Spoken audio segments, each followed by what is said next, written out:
My name's Will Roach and I'm an alcoholic. My sobriety date is May 28, 1996. And I'll let everybody know I've taken that 27 years and whittled it down into 2 hours. So,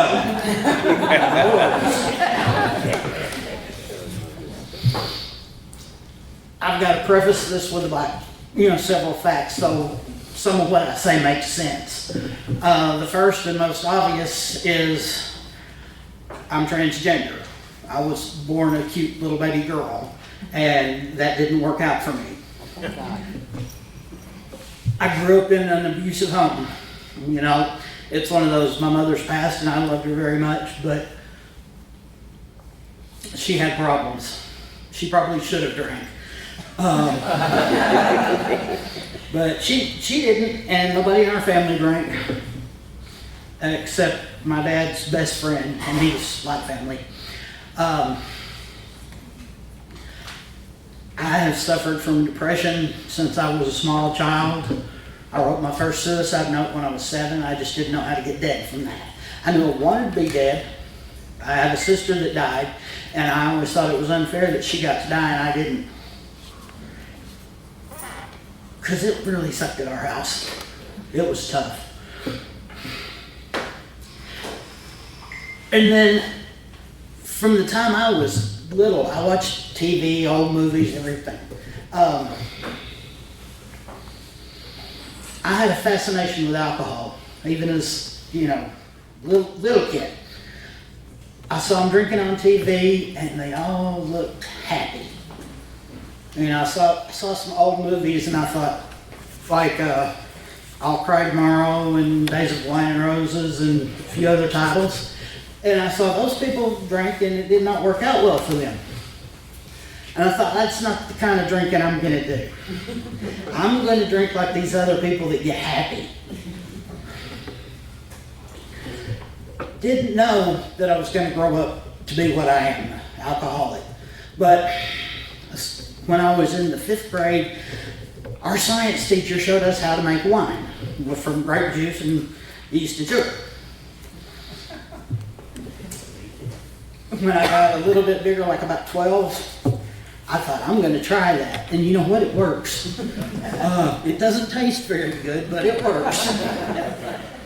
And it's enough to get you buzzed if you're a little kid that doesn't know what you're doing.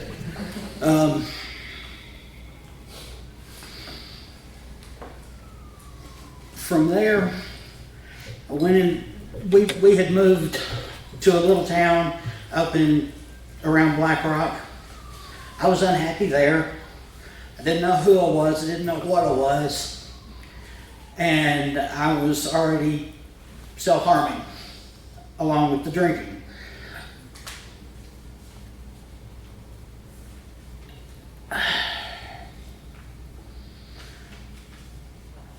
I didn't know you needed razor blades to do a proper job. So I had my pocket knife, and wasn't effective at all. We moved to Jonesboro before my 9th grade year, and I acted halfway right through high school. I drank when I could. I didn't, go out and make it a point to get drunk all the time. And I knew people who did, but I wasn't one of them at the time, because I thought, I'm not supposed to drink. I go to church, and I can't drink and go to church, and so on and so forth. But given the opportunity, I would drink as much as I could to feel better. And that's what I was doing, is I was treating myself for my depression. And it got me through. I went from high school to college, and there's where things changed.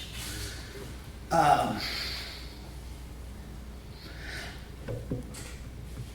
had a scholarship to go to several different colleges, and my parents chose for me to go to Arkansas State University because it was close, and they wanted to keep an eye on me because they knew that there were problems. As my mother said once, she says, we knew there was something wrong with you, we just didn't know what to do about it.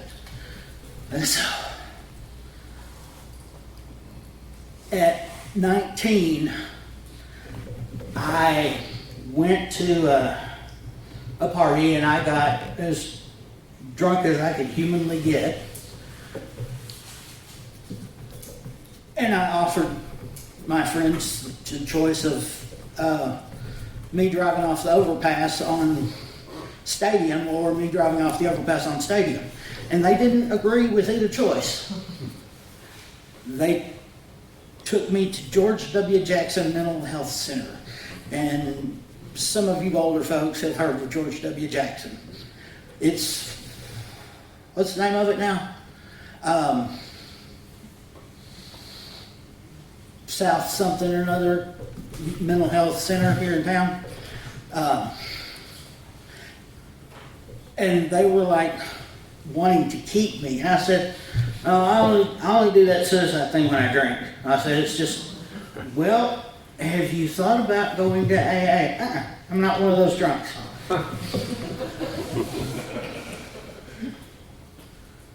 And I went on like that with a therapist that got me to realize what we grew up with was not normal.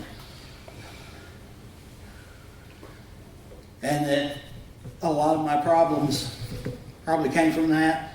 A lot of them I wanted to die, a lot of them I wanted to drink. And she used this term alcoholic rather freely with me, and I didn't want her to. I kept telling her, I'm not an alcoholic. I just get drunk and, threaten to kill myself. So, that doesn't make me an alcoholic. She says, no, but the way you drink does. You can't argue with a therapist too successfully. I've tried. I tried with this one. And she kept suggesting that I might want to be on medication for depression. And I was like, no. Only weak people take medication for depression.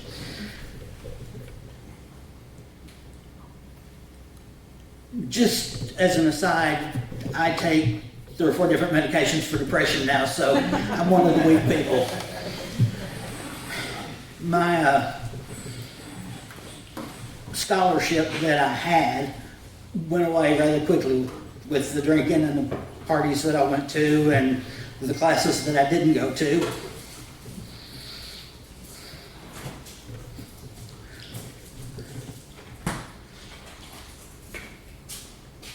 It was a hard thing to swallow because I was this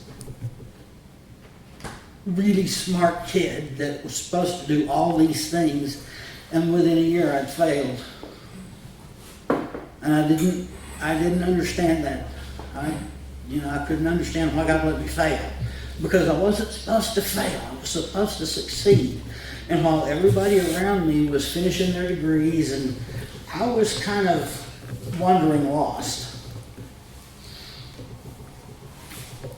Now, the whole time I'm going to church. I was raised to go to church and had a Southern Baptist background, and I believed in God. First thing they taught us in Sunday school was God is love. And then the next thing, when they're teaching you memory verses, they teach you, be ye kind. Then when you get a year older, they add on, be ye kind one unto another. And before long, it's be ye kind one unto another, tenderhearted, forgiving one another, even as God, Christ, has forgiven you. And that covered everything for me. I thought, okay, be kind because, Jesus was kind to me. And the upshot of all that is going to church didn't stop my drinking. I begged God. I said, please make it go away. It didn't go away. Now, I might get drunk on Sunday night or on Saturday night and stay drunk all night and drink all night and show up at 8:30 for early church and sing in the choir. I had responsibilities, but I didn't know how to stop drinking. Shortly thereafter, I was working at a job taking care of folks with developmental disabilities, and one of the ladies I was working with said, I said something about, no, I don't drink, I'm an alcoholic, because that was my goal. And I would, put that out there. And she said, you're an alcoholic, why don't you go with me to AA?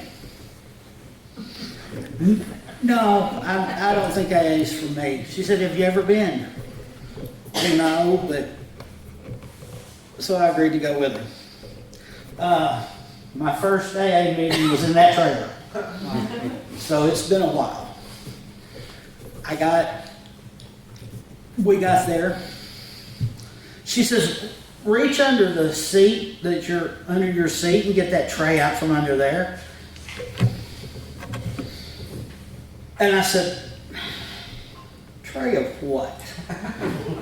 And most of y'all know what that tray was containing. But I pulled out a tray with marijuana and marijuana accoutrements, and we got high before we went in the meeting. And I said, do they not frown on this? She says, they'll never know.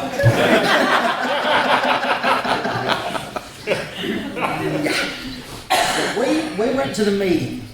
And after the meeting was over, before the meeting was over, I walked in and I saw that word God being bandied about in here. And I thought, because of my upbringing, if you talk about God and you're not an established religion, then you're a cult. So, my first visit, I said, AA's a cult. From there, we went to the Jube. Many of you remember the Jube, I'm sure. And we got extremely drunk.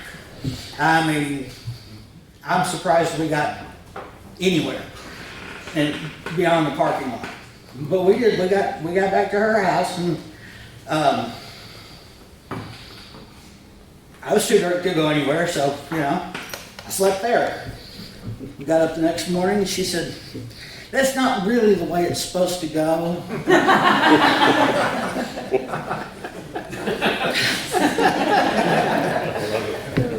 I said, oh, really? She said, no. She said, I just have a real hard time getting sober. And I thought, okay. So maybe AA is a place for me, because I had a hard time getting sober. But I didn't go back for 2 years. I thought, I can do this. It's about God. I know God. God knows me. We can handle this. So we did, in my hands. And in my hands, nothing worked.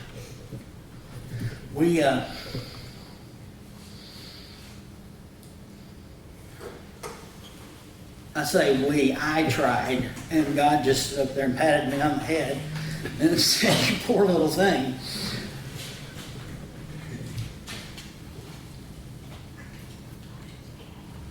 Then I got really, really bad drinking. I was drinking during classes. I was still trying to go to college off and on. And I was a big vodka drinker, so I would empty a Coke can and fill it up with vodka and take it with me. I didn't find out until probably a year or two later that one of my professors was a member of the fellowship here. And he was just watching. When I saw him later after I'd gotten sober that time, I saw him at Old Granddad. And I'm like going, what are you doing here? And he said, I'm a friend of Bill Wilson. Really now? he said, I knew you were having trouble. I could tell, it was obviously alcohol you were drinking and not Coke.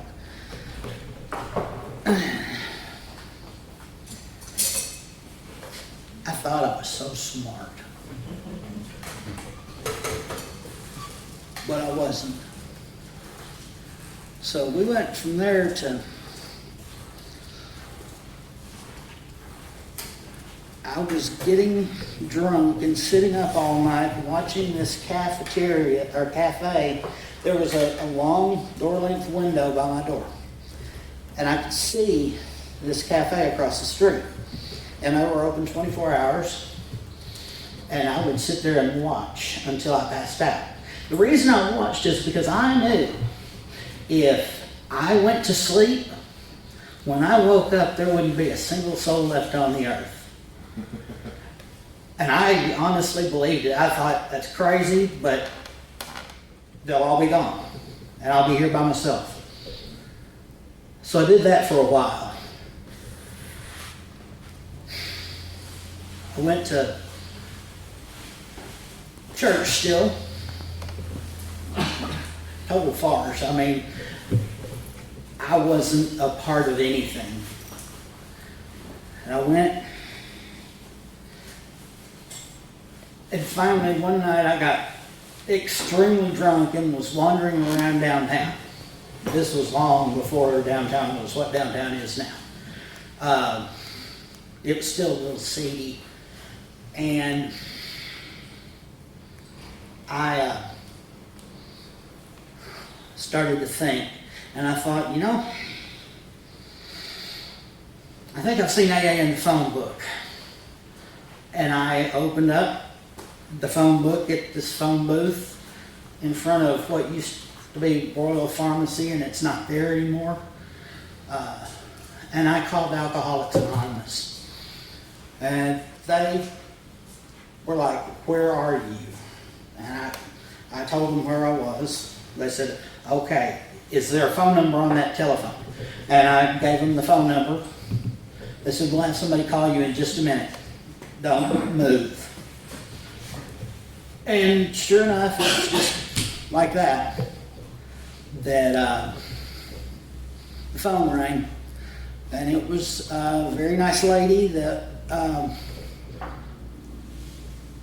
had a few years of sobriety, not a great lot, but sober is sober. And she said, where are you? I explained where I was. She said, do you know where such and such cafe is? I said, oh yeah, I know right where that is. She says, can you get there? I said, I can. So I walked over there, and it was about 4 blocks. And I made it over there, and I was a weird kind of drunk that night. I wasn't stumbling drunk, but I should have been. But I was so scared at that point that my life was going to be this. This was going to be my life. Get drunk, sober up for a little bit, get drunk again. And that's a terrifying thought, that your life is already mapped out for you and it's going to be miserable. I met with this lady, and we sat and talked for about 3 hours and determined that I probably needed to go to treatment at this point. When I was at home, I would sit and the devil would talk to me, and I would answer.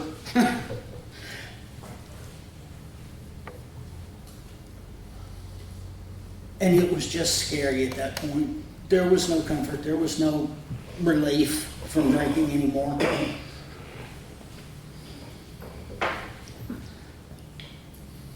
The next day, several people started looking for treatment centers for me and trying to find some place that would take me.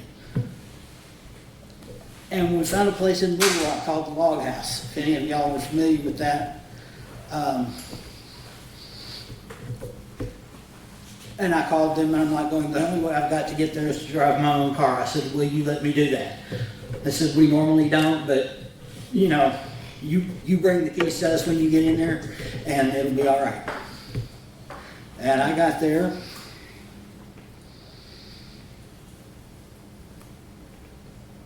I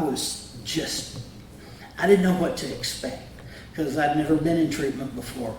I'd always been in the mental health centers, but I'd never been to alcohol treatment. I got there. I figured most of y'all have seen my hands shake. Well, they were really shaking then, because I was having auditory hallucinations, and I fessed up to that. She said, if you start seeing things, you tell somebody immediately, because you're going to Benton. And in my little head, I said, no, I'm not. And I was laying in bed that night watching a TV that wasn't there, listening to people talk that weren't there. And I thought, if you tell them, they'll take you away. And I didn't tell them, and I made it through, because she said, once you start having visual hallucinations, you're about that far from DTs. And I just thought, well, I won't have DTs, I'll be fine. I was so smart. It amazes me even now how smart I thought I was.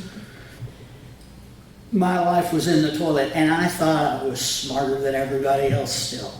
And I learned through treatment and going to Alcoholics Anonymous that I was pretty stupid.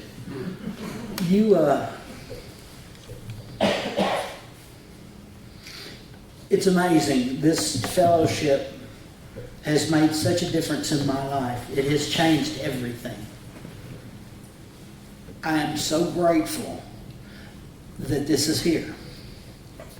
Well, I got sober for a little while. Lived in Little Rock, went to meetings down there. Pinnacle Mountain Group was my home group. I loved it, and I loved Alcoholics Anonymous. I was active in my group, service work and all that. And then I moved back to Jonesboro. And I kind of fell off from the meetings and had a lot of other stuff going on, family stuff and transgender stuff, because I'd finally decided, you know, I'm gonna have to do this. This is the right thing to do. And I tried to give my family a chance to get with the program. My parents were in their late 60s, early 70s. Some older people don't change as easily as others. They were the kind that didn't change easily. My mother said, when I finally told her, well, at least you're not a lesbian.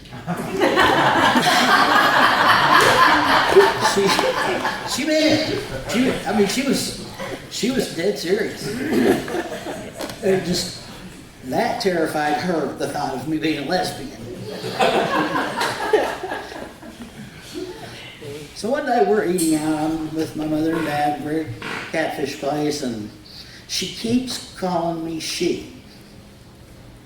Mother, I need to tell you something. What? If you continue to call me she, sitting here with my beard and my short hair, then all the people within earshot are going to think I am a raging bull dyke.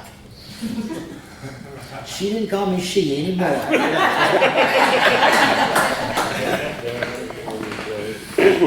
She never did call me Will. She couldn't do it. She wanted to, I think, but she just couldn't do it. And then when she got dementia, she didn't know me. She knew my brother and my sister, but I wasn't the person she remembered. And that was really hard. But I had to do what I had to do. Funny thing is, it coincides awfully close with my sobriety date. Rarely have we seen a person fail who has thoroughly followed our path. Those who cannot, those who, of course I'm going to go blank.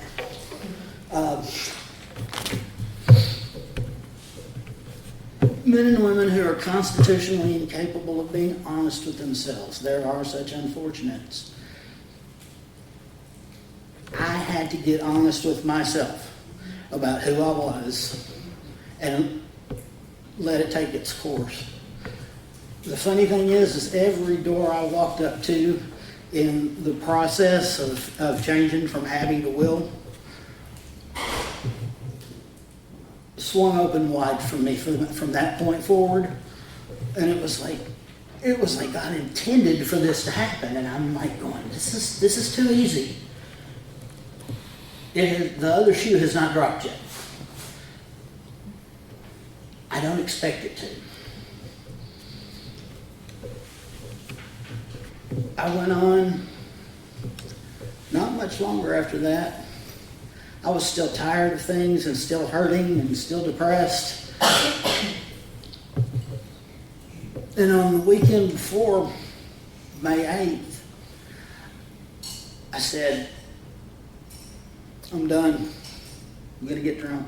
And I'm not going to get sober. I can't do it anymore. It's too hard. I went, got some liquor, shut myself in my room and my computer, and I got really drunk. Most of the weekend was a blackout. These were back in the early days of AOL and Prodigy and CompuServe and all these individual little things. And I was chatting in a room on a regular basis. Well, I got really drunk and I went into that room. I don't know what I said. I don't know what I did. But the next day, they were very seriously considering not letting me back in that room. I said, what did I do? You don't want to know. Well, how am I going to know? How am I going to fix it if I don't know? You don't want to know. So I just left it at that. And I told them that was a one-off thing. I wasn't going to do it again.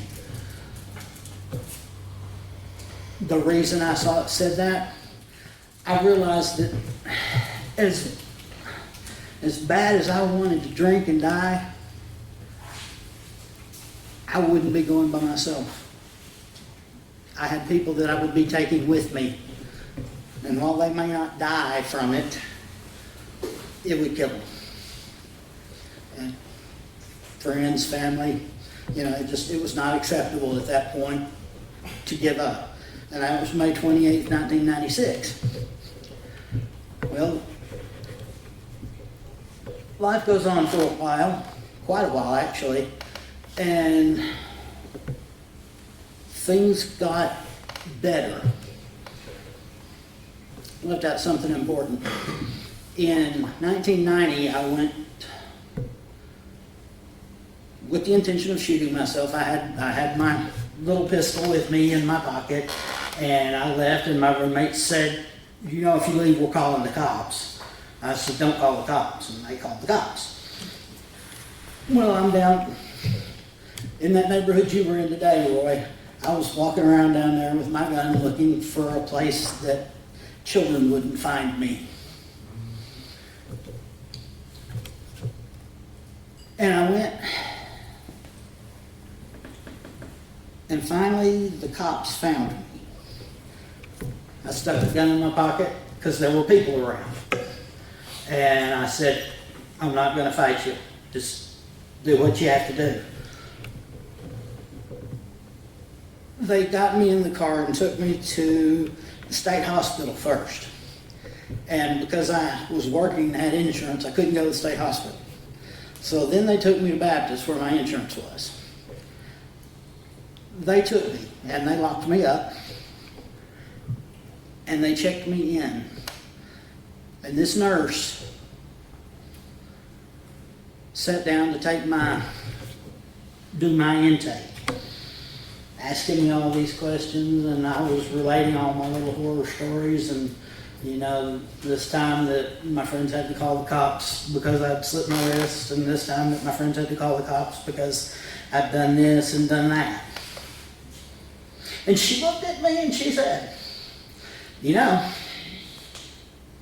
can make this just another one of your horror stories, or you can make it a turning point.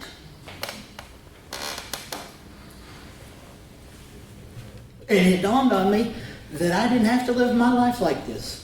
I still did it for a few times, but I didn't have to do it. I didn't have to live this way. There was an answer. She said, you've been to AA, you know what to do. And she was right. I did know what to do. And so I went back to AA and, continued to try. No perfection, nowhere close. Okay, now we can hop back up to the late 1990s. I just lived life after that, and there was some sense of normalcy to it, and it was hard to understand that things could be normal with me, and I puzzled at it for a while, and then I just accepted, that things can be all right. There is a program, it works, and these steps change your life. Then I got married, and it was the most glorious thing in my life. It was better than anything I'd ever had, said, done. She was my woman, and I was hers, and it was, we talked about it. She says, I really believe that God put us together. I said, I do too. And we lived happily ever after for a few years. And then, one day out of the blue, I get this question from her. I need to ask you a question. I need you to do me a favor. I need you to promise that if anything ever happens to me, you won't start drinking again. I was about 24 years sober at that point. And I know we can't make that promise to anybody, but she was my everything, and I'd do anything for her. And I said, well, sure, honey, not thinking anything was going to happen. Well, about 2 months later, my wife got COVID. I got COVID. She had to go to the hospital because she was getting pneumonia. And she stayed in the hospital for close to a month. And they were calling me every day, she was better last night, it's looking good. Well, she didn't do so well last night, or her son's ready to come in. So I spent a month of this up and down business. And finally they called me and said, we had to put her on the ventilator last night. I said, okay. I said, I'm coming up there. I'm staying with her. And the first day they made me stay outside the room in the ICU and look at her. And later that day they came up and said, you've had COVID. She's over, she doesn't have COVID anymore. She has pneumonia now. You can go in there with her. So I spent 2 days in there with her. They said it's time to call her family in. And I called her family in. And the boys got there and they surrounded me and supported me through making the decision to take her off the ventilator. She lasted about 3 minutes. And my world was over. I thought that was the end of everything.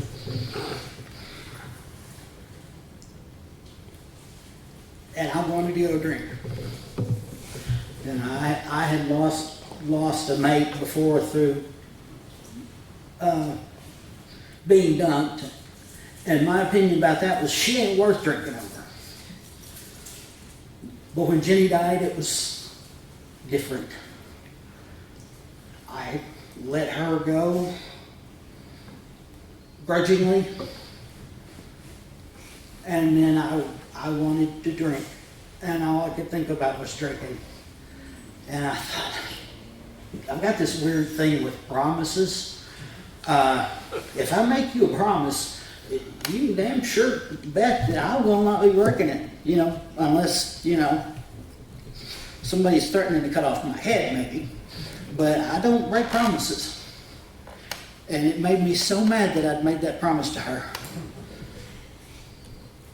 Then I spent 6 months white knuckling it on my own, away from anybody, that had anything to do with Alcoholics Anonymous or sobriety or anything, I wouldn't even go out of town to go to meetings.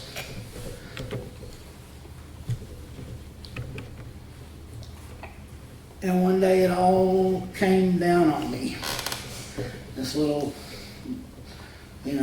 blanket fort that I had built to try and comfort myself.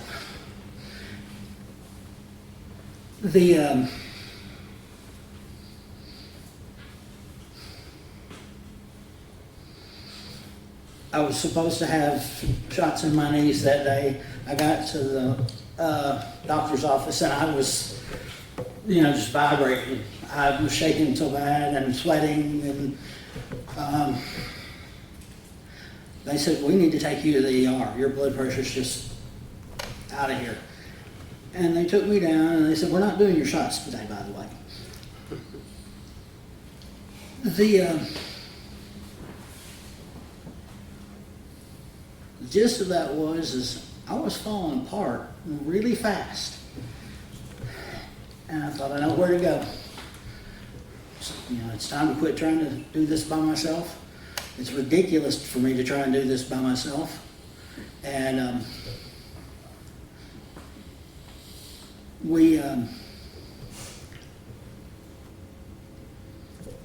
went to a meeting. They all thought I was brand new, fresh off the barroom floor drunk, because I was shaking and sweating and I looked like I had just, thrown a big one. And then I explained that, well, I got 25 years.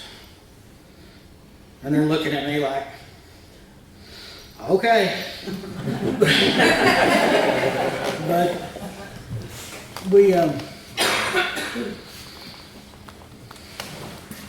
I was accepted.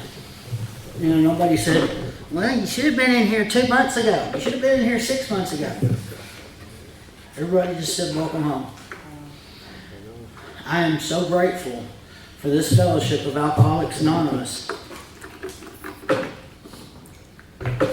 I'm grateful for each and every one of y'all. Y'all have made my life better. Y'all have made my life worth living. And if there's anything I can do to give back to this group, I want to do that, because this is home. I appreciate you letting me talk tonight. I did manage to get in under 2 hours. And I know y'all are grateful for that. And with that, I will turn it back over to Roy. All right.